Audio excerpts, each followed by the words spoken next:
The two of us fell silent. I couldn't remember how we even got on this topic. Haha, sorry. I think we got off topic. Satoko, right? Don't worry. I actually already invited her. Huh? You're serious? When everyone went to the shrine to prepare for the festival, we started talking about getting Satoko to the festival itself. So then I used the phone at the assembly hall to invite her. Her uncle was acting distant, didn't seem to care at all, but in any case, we got the okay from him.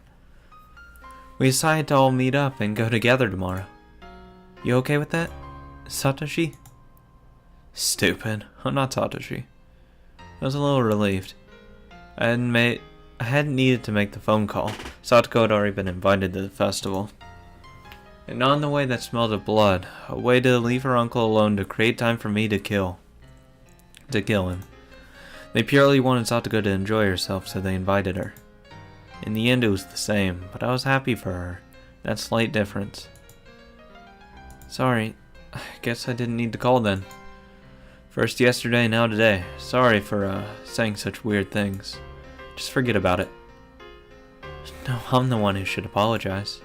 Losing it like that isn't like me. I'm really sorry. We apologized to each other for a little bit. Nah, that's not me. I'm different. It's completely different. Alright, I'll be going now. Good night. What do you have to do? As if interrupting our parting words, Mion struck straight where it hurt. Or is it like with Satoshi? Where you can't say. Stupid. I keep telling you I'm not Satoshi. Yeah, I know that. I deflected her with a response that wasn't really an answer. Mion didn't hound me anymore after that. Alright, this time for real. Good night. I don't know why you're giving me the same phone call Satoshi did, but... yeah, never mind. I'm sorry. Good night. I'm hanging up. Click. Satoshi Hojo, just who are you?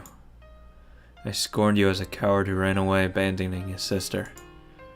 I always thought you didn't have the right to call yourself her Nini. But now I didn't know what to think. Ueshiro-sama's curse on the 4th year, their aunt's death, and Satoko's disappearance. And now, me, trying to carry out Ueshiro-sama's curse on the 5th. Oddly enough, what I was going to do overlapped perfectly with Satoshi the day before the curse. No, that wasn't all. If we start back from Satoko being abused, then I'd been overlapping with Satoshi for days already. When I talked to Mion before, she asked me if I was Satoshi. If that was the first impression a third party like Mion got, and it was probably true. Then as Satoshi had accomplished, I would succeed in the murder. But that was the extent to which we overlapped. I was far calmer than Satoshi, and more calculating. I could actually grow calmer, the more enthusiastic I became. That's why I wouldn't follow in Satoshi's footsteps. I would snip him cleanly out of the world, then get our peaceful life back. You don't think the police will investigate you? And look into you?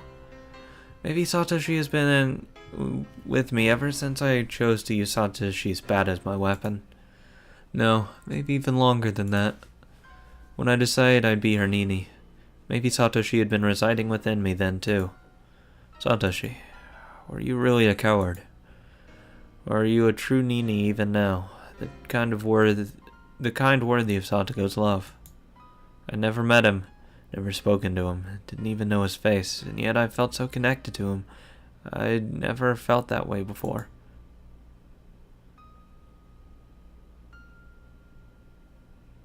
Fuck him. I don't know. I think Satoshi's definitely not someone who's a coward. I won't say he has a heroic tendencies, but he's not a coward. He's not a hero. But he's more than what Keiichi gives him credit for.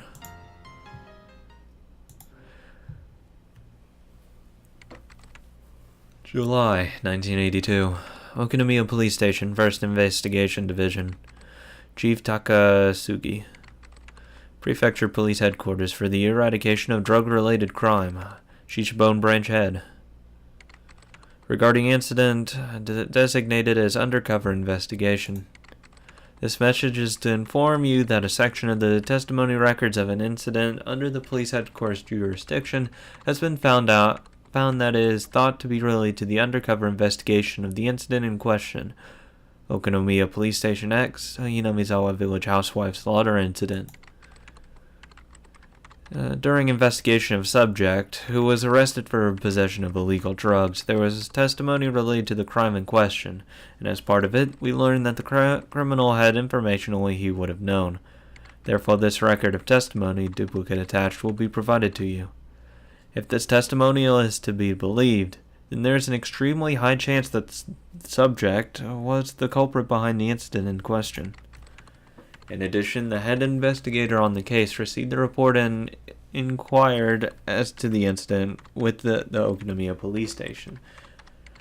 But the responsible party at Okinomiya Station who responded to the designated undercover investigation announced by the Prefectural Police's General Director on July 1st, 1982, Osamaru Fusakane, B-112, misunderstood and did not explain the incident's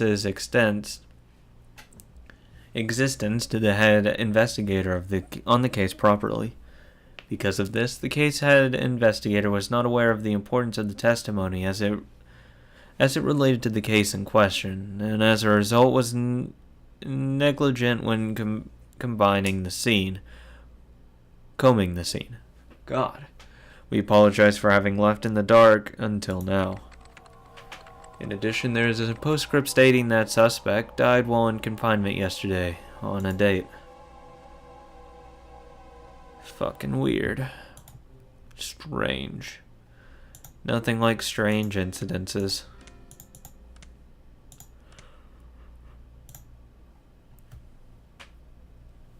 Time to continue. Sunday. The fireworks I heard before noon were probably to announce the opening of the festival. And the weather certainly wasn't festival weather. It was cloudy. The television forecast was calling for possible downpours starting this evening, and lasting until midnight. That's just great. But as long as it wasn't raining at the moment, the festival would go on. The show must go on. The festival had to open, or it wouldn't begin. Much like my murder. The Fruitaday Shrine grounds were probably decorated beautifully for the big performance that only happened once a year. Many paper lanterns were hung up, all in the auspicious colors of red and white. The sound of electric motors at the stalls. The voices of kids running around. Their happy families watching them, smiling. Today was the festival of Watanagashi. Was everyone already partaking in the festivities? What about Satoko? Had she forgotten her days of suffering just for a few moments, while smiling that brilliant smile she hadn't in so long? This would probably be the longest day of my life. It'd be a day I would remember vividly for as long as I lived. I told my parents I'd go to the festival this evening and lounged about during the early afternoon. We may have lived under the same roof, but they couldn't help being surprised by the deviation from how I usually spent my time. Glancing at my parents out of the corner of my eye, I went to the front door. I tied my shoes just a little tighter than normal, as if to express the firmness of my resolve in those knots. When I decided to murder Satoko's uncle, I was in such a state of excitement I almost went crazy. No, you did go crazy. And when I was planning out the act of a murder, which went directly against all the morals fostered in me thus far, I was in such a state of calm I almost thought I had lost my emotions. And then yesterday, when I learned Satoshi had made exactly the same phone call as me, I didn't know how to describe the muddled feelings I had then. And now entering today. Right now I lacked all the emotions I'd possessed until now. To make a simple analogy, It was the kind of feeling you might get right after you wake up, when you're still half asleep and you don't feel anything very clearly. I had no anger towards that man for the violence he'd committed against Satogo, nor did I feel sadness towards or sympathize with her. I felt no discomfort towards my friends, who just waited and watched, never reaching out to her with any help, and no nervousness or fear towards the day that had finally come. Yes. Right now, you could say I was in the best possible condition for carrying out a murder. When it came down to it, I'd probably need to let my violent emotions take control. But right now, up until that moment, I would be like an insect. I would slowly, surely, and silently move towards my one objective. And then when I had my prey, I'd attack like a bullet. There was no emotion in that. Just the creeping mind sex insects possessed. That sort of sneaking feeling was just the best. I would kill Satogo's uncle like he was a worm. I had to laugh a little at thinking that way, thinking like an insect. I think more of a spider. That's a better analogy. You make this web, this delicately planned, and you wait for the fly to fly into it. That's when you strike, once he's stuck and can't get out. Tug. I tied my laces one more time and walked out the door. I brought the shovel out from the front storeroom. I would need it to dig the man's grave. The shovel was a convenient one made for camping. If I twisted it like so and split it into three, I could easily hide it in my bag. Oh, fancy. I twisted the shovel and dismantled it. And even though I'd done it countless times before, I had trouble for some reason. Like I was suddenly clumsy now. I knew why. It wasn't because I was nervous. My weak-willed self deep within me was hesitant. I knew the act of dismantling the shovel was the first step I'd take to becoming a murderer.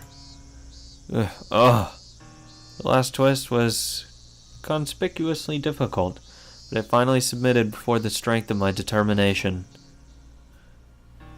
The area around Satogo's house was outside my circle of activity, but even just riding my bike in the middle of the day like this might seem suspicious to an observant person, obviously because you should be at the festival. I definitely want to avoid meeting and talking to someone I knew. With that in mind, I chose the route to my destination carefully. I didn't mind going the long way around. With how long this day would be, I could never be too careful after all. Still, I was fortunate enough not to run across anyone on my way to the planned site of the crime. I wasn't superstitious at this point, but it was a good omen. The place I would dig the hole was in a grove a little further into the woods.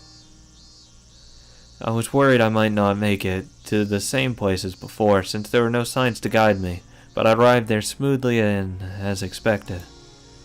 I took another look around, not even a hint of human presence.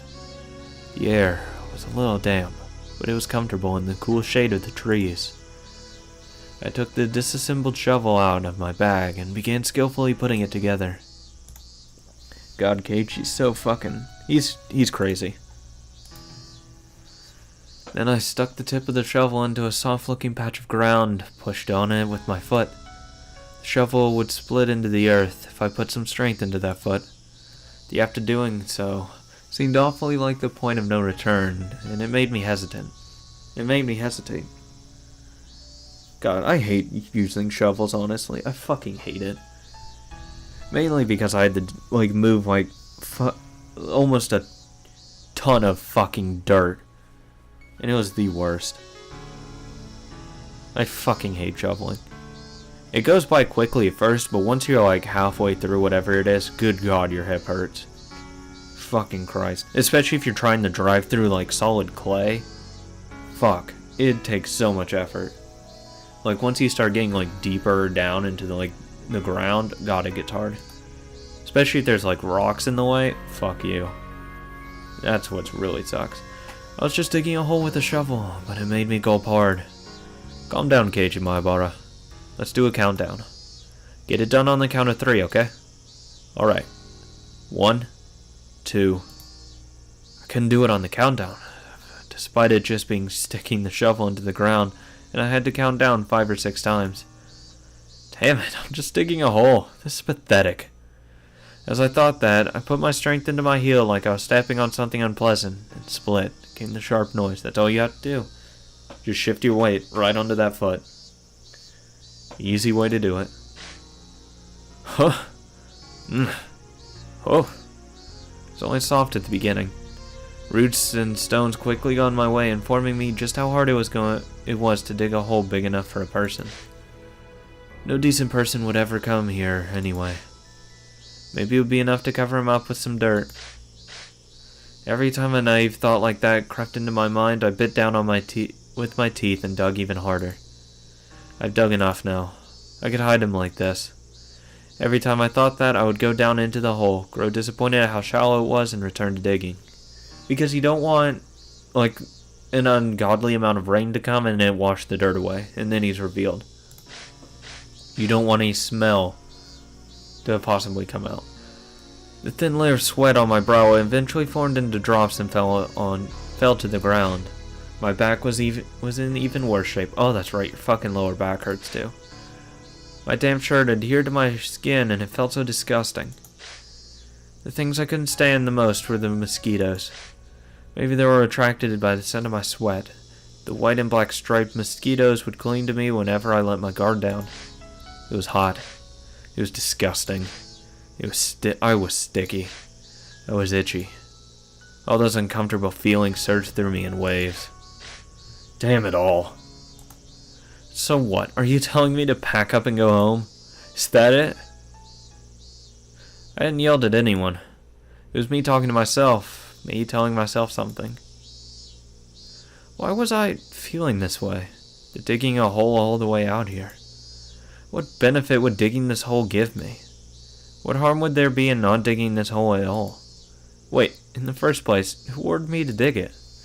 When I thought it over, maybe ever since grade school, or even before that, my whole life had only been me doing what other people told me to. I didn't mean it was somehow constrained living a life just based on the commands of others. And I didn't mean I was too lazy to try and find my own road in life. Metaphorically speaking, yes, it was like a road. I'd never been particularly physically fit. I didn't hit puberty very early, and if all my classmates and I got in a line, I'd probably be on the shorter end. Oh, that sucks for you. Good God, I love being taller than the average male. Fuck, it's amazing being tall. Well, I mean, I say tall, but there are people taller than me. But there are more people shorter than me. That's the good part. I love being taller than average. It makes me happy. Because, you know, you always get those tall jokes, but God, it feels fucking good. You can see, it's so much easier to see over a crowd. Good God. That is the best feeling, to just be able to look over a crowd. Like, if there's a crowded room, you can easily just look over trying to find someone. It's so much easier. Especially since I had a lot of tall friends, so we'd always kind of stick out in like large groups. So like if someone was across the room, I could just literally look across and it would be just like a head above everyone else, and we'd just wave, and just it's an easy way to meet each other. You can get to know where everyone is. It's a lot easier to locate people. But of course there's always taller people, but that's life. So I guess me and Keiichi are opposites, physically speaking.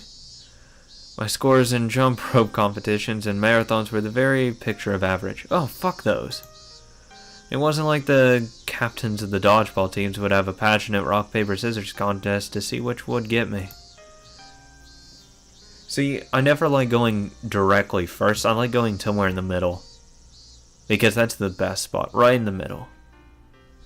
Because then you have some expectations, but you're not relied on heavily. I mean, whenever I thought that, then I would always get like picked like third, and I'll be like, son of a bitch. During those kindergarten and grade school years, it felt like someone was only worth how fast they grew and how fit they were. Looking back on it now, it was really uncomfortable for me. The thing that turned all that around was just a few words from my mother. Keiichi, would you like to go to a cram school? You'll better grasp what you're learning in school and it'll be more fun. Oh, hey look, school. The very first test I took at cram school was kind of like a game. It was a lot of fun. It wasn't like the test with the same exact problem dozens of times in a row. Every question had a picture to it. Almost like one of those puzzle books that came in with manga magazines. If my studies at school had been like this, it would have been way more fun. God, it sounds like people that have, issues in school need to go there. Several days later, I went to the cram school again with my mother and the enrollment paperwork. In the person at the cram school had a really long, heated discussion, so I accidentally dozed off and missed part of what they said, but I clearly remember one point. Mom had made a loud groan, surprised at something. By 61, do you mean his average score was 61 points? No, not at all, Miss Mahabara. The mean deviation of our cram schools all across the country is 61. He's showing rare numbers, even if this was just a simplified intelligence exam. First, I would like to say that Keiichi Mahabara is extremely bright. Oh, bullshit. Fuck off. No, he's not. Don't pull this horse shit on me. He is not. If he's bright, I'm a fucking genius. Keiichi? He doesn't have very good grades at school. He has average marks on his report cards, B's, C's, D's. Okay, if they go the route that he's not challenged and is bored in it, then I completely understand where he's coming from. Because that was me in high school and grade school. I don't study. I don't do homework. Because I'm bored. It's too easy. It's a waste of time. That's all high school was to me. It was a waste of time. Why am I here? I can just go straight to college. This is all just useless filler knowledge and useless grades. I didn't study for any test in high school. Any final, any ACT, SAT. I didn't study for any of it. Fuck it. It was all pointless to me. I didn't care. PSAT. Sucks that you guys have to take that. It's a joke. It's pointless. Didn't study for that. Any major finals. Didn't study for them.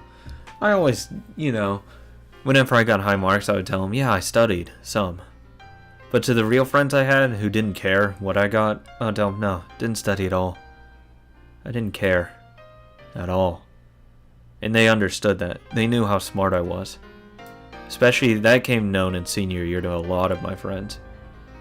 That they were taking classes that I hadn't even taken, and I knew the knowledge. It was easy. I didn't put any effort into it. That's all it was. Is there some kind of mistake?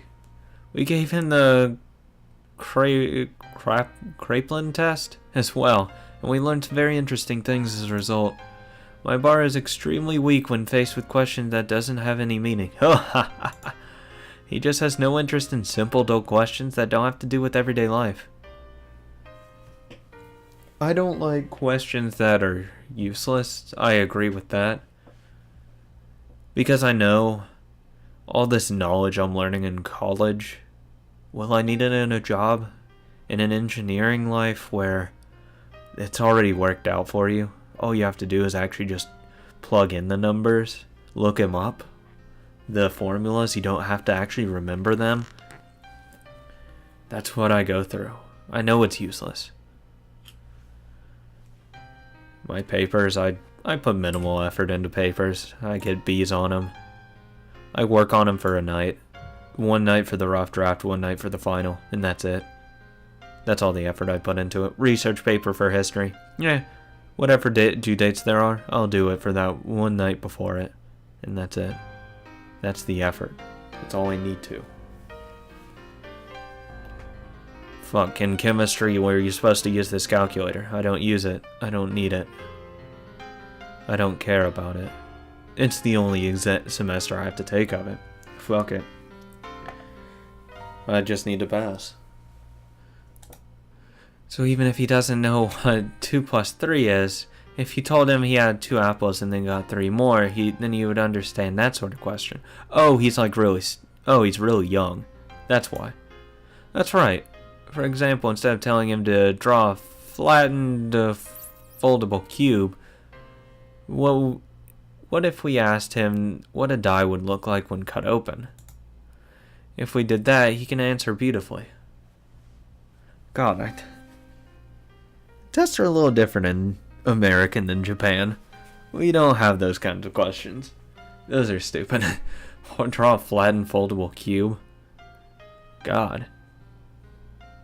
We don't have to draw that shit. Usually that's a multiple choice. Pick it. Fuck it. Then the person from cram school showed her a page from one of the exams I took. It was a paper with questions about construction.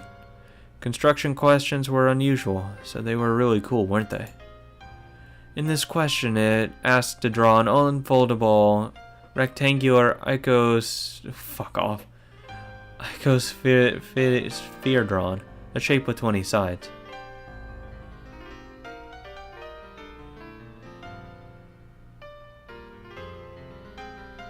I thought that was still called something different. I don't know. Well, that's how little attention I paid. It doesn't matter. Then we rephrased it and asked him how he would cut a piece of cardboard to create a 20-sided dice. Keiichi drew the answer as though it were easy. And that's actually not hard. Because you have to just split it, you have to cut it 10 times. This is not something an average child can do. How old are we talking here? Keiichi, have you ever made a die with 20 sides from a magazine extra or something? Dice only went from 1 to 6. I'd never even considered before this test that there were dice with more than 6 sides. So it was fun to imagine what kind of shape a die that went up to a 20 would have. I rolled that d20. Oh god. Yeah, that's... Okay, that makes sense. If a child's never seen a 20-sided die, then it would be hard for him. But I knew what a 20-sided die was when I was younger. Because I had friends that had older brothers that were into stuff that used 20-sided dice. So I saw it, I rolled it around in my hand. So I knew if they gave me that as a child, I would be able to probably draw it. If I had a die like that, I could win at dice games against anyone. So I immediately wanted to make it. Finally, I entered cram school. There were only 4 students in the class they put me in, which was called Select. It was the highest class, and some of my classmates were in lower classes. And when I remembered how much better they had done at things like dodgeball and the 50-meter sprint, I felt happiness well up within me for the first time. Even if I wasn't as good at them physically, I triumphed over them in other ways. It was fun at first. The more I did it, the more I was praised. My teachers at school suddenly started pampering me, and I felt good. My parents were satisfied too, and I enjoyed seeing them satisfied. The more I listened to my parents' commands, the more fun things got. That did happen, didn't it? I grinned dryly in self-deprecation. Because, well, my studious lifestyle didn't end up lasting very long. It was only at the beginning I enjoyed learning more and more. I gradually got along less with my friends. My classes were behind what I was learning in cram school, and I eventually stopped respecting the teachers, given that they could put me to sleep with their lectures. And well, I was a disagreeable sort who bragged a lot about how much I knew. And the ways of the world wouldn't let me remain in that state of ecstasy forever. I would do as I was told, and I'd be above and beyond their expectations, and then they praised me. I was happy for that, and the cycle repeated itself like the wheels on a bike. I thought moving forward like that was how life worked like a bicycle. When I moved to Hinamizawa, I realized just how inadequate I was. Some things happened, and we started saying how moving and getting a change in atmosphere would be nice. And then my father, he had a place he had a place that he liked and that he'd gone to a few times to draw the nature. He started saying that he wanted to bring his Atelier there. What? Atelier there? What the hell's that? With me in blank amazement, they decided to move to Hinamizawa. After that, I met them, didn't I? The first day after transferring here, I went to the classroom with the teacher. I thought it would seem pitiful for her to bring me in there, so I placed my hand on the door before she could, slammed it open, and set foot into the room. Oh, you were a cocky son of a bitch. Clatter. The thrilling, powerful way I opened that door was none other than my own determination to try doing my life over again. And then within seconds, the determination took a hard counter to the face. A blackboard eraser fell on me. Plus, there was a huge rock inside, and it was seemingly a supremely painful trap someone had set up. Oh, come on. Satoko was beating me right from the first day I transferred. That frightened me. I was bewildered. The class was surprised too. I wasn't just surprised that the students in the class were all in different grades and were different genders. It was because the room felt completely different from the schools I knew. And as I spent more time with them, my surprise continued to grow. This fresh sense of surprise had never left my life even to this day. Every day was a fresh new surprise. I've never had a single boring day since coming here. The days were lively, spent with the other club members. We played old maid with cards with scratches on the back to cheat. We let all our passions go wild during our games. We went all out as regular participants in tournaments at the toy store in town, and many, many more things. Recently, during those times, there was the bento competition. It was then. That was when I saw an unexpected side to Satoko. Thinking back on it, I only ate dinner with her 2 nights. It was such a sweet, gentle time spent, and it warmed my heart remembering it even now. Are you fine? I just don't understand why all of a sudden he's like, oh, yeah, that's fine. Because, I mean, that's alright for me. I mean, it's alright. It's a nice thing for her to do, but... And that wouldn't change my emotions towards her. Because Mion's done a hell of a lot more. I realized that Satoko was pretending to be stubborn and firm and how brave she was. Part of her heart always waiting for her Nini to come home. And I vowed to become her Nini. Satoko may have been nagging and overly critical, but she knew how to take care of someone. But though it might have seemed like she was taking the lead, it was actually her way of depending upon another person. Even if Satoshi and Satoko's lives as children were confined by their uncle and his wife, they were still warm and sunny days. When did those sunny days all go wrong? What mistake was made? Lamenting tragedies of the past would do no good, and I had told myself that so many times, but I did anyway. Keiichi, isn't that why you chose your own path, to take back that life? Nobody ordered you to do this. You decided it on your own. You don't desire anyone's praise for this. You thought it all through yourself. You'll carve it out yourself, and you'll do it now. It wasn't a path I could see very far down, not like the road parents or society could offer. It was a narrow path, dark and utterly distressing, one for which the next step would always be shrouded in darkness. But that disheartening path would keep on going forever. It was an unlimited path, and there was nowhere I couldn't travel. The kind of path only available to those able to imagine where they wanted to go. Don't be ashamed of breaking from the brightly lit paved road. In fact, feel proud that you found your very own path to walk. And I hadn't discarded the paved road either. Once I achieved my goal, I would go back to that bright road, and then I'd spend those average sunny days at my leisure. Crush. When I next realized that the hole had grown so deep I couldn't believe it. Did I dig all this by myself? I think digging this much is enough, right? I put my shovel onto the bottom of the hole. I would drag the body here, throw it into that hole, and cover it up with dirt. Even though it took me time to camouflage it by putting plants on top, it would all go much more easier than digging this hole had. I glanced at my watch. It was almost evening, and I hadn't realized it. I may not have felt the time passing, but digging a hole this deep must have taken quite a lot of time. I took a seat on a slanted rock nearby and wiped the sweat from my brow. Now, once it got a little darker, I'd go get the metal bat I hid in the schoolyard. Then I'd make the call to lure him out. And then, I'd do it. The number of things I needed to do to reach that moment were dwindling. I felt that moment closing in on me, much more nearly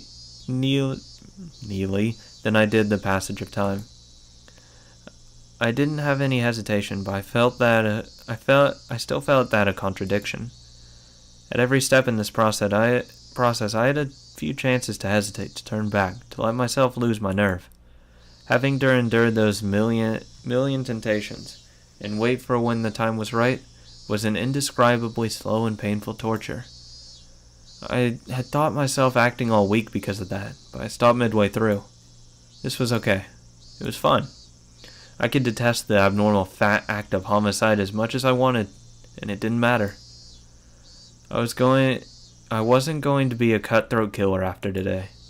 I would pass through this strange day and go back to the world I was in before. If I fell to the level of a psychopath who thought nothing of killing, I wouldn't be able to go back to my old life. So this was fine with me. I didn't have to feel ashamed at hesitating to kill. Because I was human. It was so funny to me. I'd be the bearer of Oyashiro-sama's curse at the same time as aware I was human.